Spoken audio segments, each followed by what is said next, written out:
एक लड़का था जिसका नाम मोहन था, जो अपने घर से गुस्से में बड़बड़ाते हुए निकल आया था और बस स्टैंड की तरफ आगे बढ़ने लगा। मोहन मन ही मन बड़बड़ा रहा था, पता नहीं कितने पैसे छुपा के रखे हैं, लेकिन मेरे लिए एक बाइक नहीं ले सकते। अब मैं यहाँ से चला जाऊंगा और तब तक वापस नहीं आऊंगा जब तक मैं खुद के पैसों से बाइक नहीं खरीद लेता। इतना सोच ही रहा था, तभी उसके पैर में कुछ चुभने का एहसास हुआ। नीचे देखा तो समझ आया कि जल्दबाजी में पापा के जूते पहन आया है। उन जूतों में कील उभरी हुई थी, जो उसके पैर में बार बार घाव किए जा रही थी। लेकिन उस समय गुस्सा अधिक था, तो वह बड़बड़ाते हुए आगे बढ़ गया। एकाएक उसे याद आया कि वह पापा का पर्स भी साथ ले आया है। उसके खुरापाती दिमाग में एक ख्याल आया, क्यों न आज पापा का पर्स चेक किया जाए, जिसे आज तक उन्होंने किसी को हाथ तक नहीं लगाने दिया था। पता नहीं कौन सा खजाना छुपा है इस पर्स में, जो किसी को हाथ नहीं लगाने देते थे। जब उसने पापा का वह पुराना पर्स खोलकर देखा तो उसमें पैसे तो नहीं मिले, लेकिन पैसों की जगह पर एक डायरी रखी हुई थी। तब उसने सोचा, ओह, तो यहाँ खजाना छुपा रखा है। वह समझ रहा था कि यहाँ पापा ने लिखा होगा कि किससे कितने पैसे लेने हैं और किसको कितने पैसे दिए हैं, लेकिन वह गलत था। जब उसने उस छोटी सी डायरी का पहला पेज खोलकर देखा तो वहाँ पर जो लिखा था वह थोड़ा सीरियस कर देने वाला था।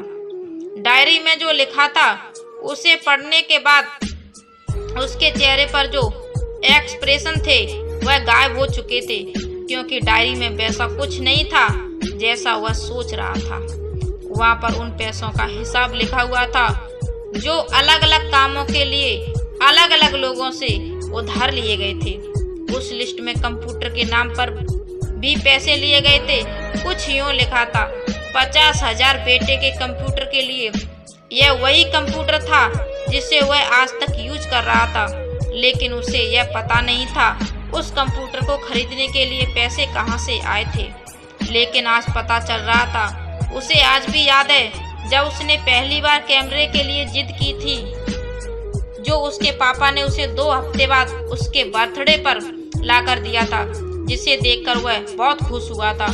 और उससे खुश देखकर उससे कहीं ज्यादा अगर कोई खुश था तो वह थे उसके पापा।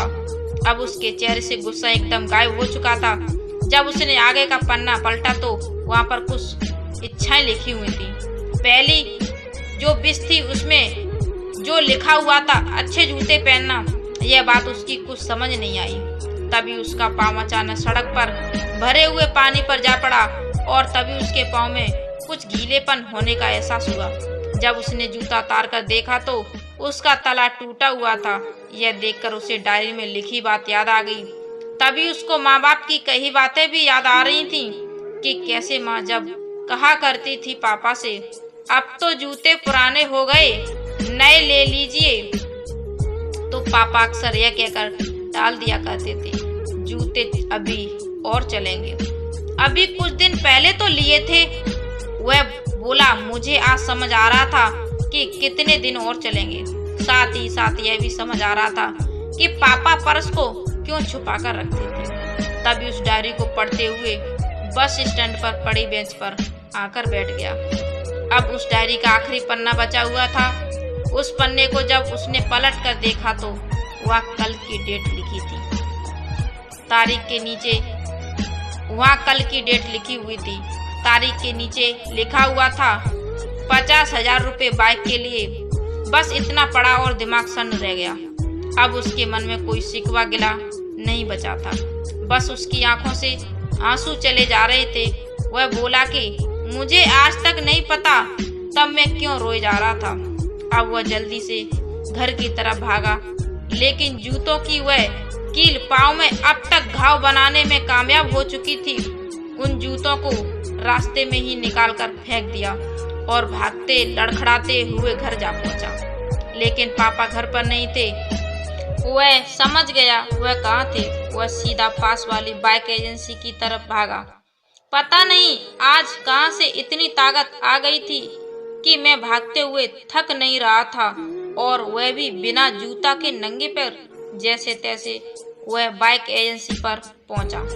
पापा वहीं थे। उसने अपने पापा को दौड़कर गले लगा लिया और उसकी आंखों से आंसू रुकने का नाम ही नहीं ले रहे थे।